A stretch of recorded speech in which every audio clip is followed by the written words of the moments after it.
Assalamualaikum warahmatullahi wabarakatuh. Saya Anissa Nur Fajri dari jurusan Hukum Tata Negara IAIN Syekh Nurjati Cirebon kelas B semester 6. Di sini saya akan menjelaskan tentang hukum keuangan negara.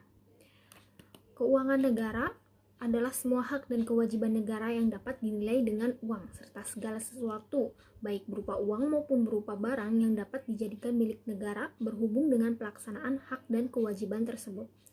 Dasar hukum keuangan negara terdapat dalam Undang-Undang Nomor 17 Tahun 2003 tentang Keuangan Negara.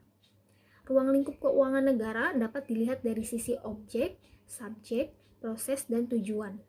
Dari sisi objek, yang dimaksud dengan keuangan negara meliputi semua hak dan kewajiban negara yang dapat dinilai dengan uang, termasuk kebijakan dan kegiatan dalam bidang fiskal, moneter, dan pengelolaan kekayaan negara yang dipisahkan, serta segala sesuatu baik berupa uang maupun berupa barang yang dapat dijadikan milik negara berhubung dengan pelaksanaan hak dan kewajiban tersebut.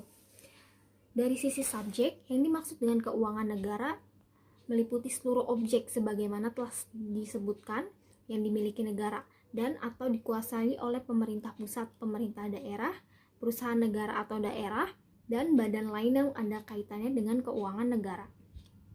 Dari sisi proses, keuangan negara mencakup seluruh rangkaian kegiatan yang berkaitan dengan pengelolaan objek sebagaimana telah disebutkan, mulai dari perumusan kebijakan dan pengambilan keputusan sampai dengan pertanggungjawaban. Dari sisi tujuan, keuangan negara meliputi seluruh kebijakan, kegiatan, dan hubungan hukum yang berkaitan dengan pemilikan dan atau penguasaan objek dalam rangka penyelenggaraan pemerintahan negara.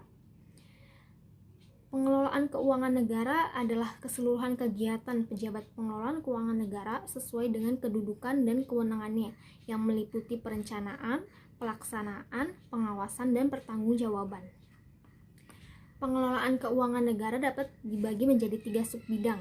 Yang pertama, subbidang pengelolaan fiskal. Yang kedua, subbidang pengelolaan moneter. Yang ketiga, subbidang pengelolaan kekayaan negara yang dipisahkan. Pengelolaan subbidang fiskal meliputi kebijakan dan kegiatan yang berkaitan dengan pengelolaan anggaran pendapatan dan belanja negara atau APBN, mulai dari penetapan arah dan kebijakan umum, penetapan strategi dan prioritas pengelolaan APBN, penyusunan anggaran oleh pemerintah, pengesahan anggaran oleh DPR, pelaksanaan anggaran, pengawasan anggaran, penyusunan perhitungan anggaran negara, sampai dengan pengesahan PAN menjadi undang-undang. Subbidang pengelolaan moneter berkaitan dengan kebijakan dan pelaksanaan kegiatan sektor perbankan dan lalu lintas moneter baik dalam maupun luar negeri. Subbidang kekayaan negara yang dipisahkan berkaitan dengan kebijakan dan pelaksanaan kegiatan di sektor badan usaha milik negara atau daerah, BUMN atau BUMD, yang orientasinya mencari keuntungan atau profit motif. Sekian dari saya, semoga bermanfaat. Terima kasih. Wassalamualaikum warahmatullahi wabarakatuh.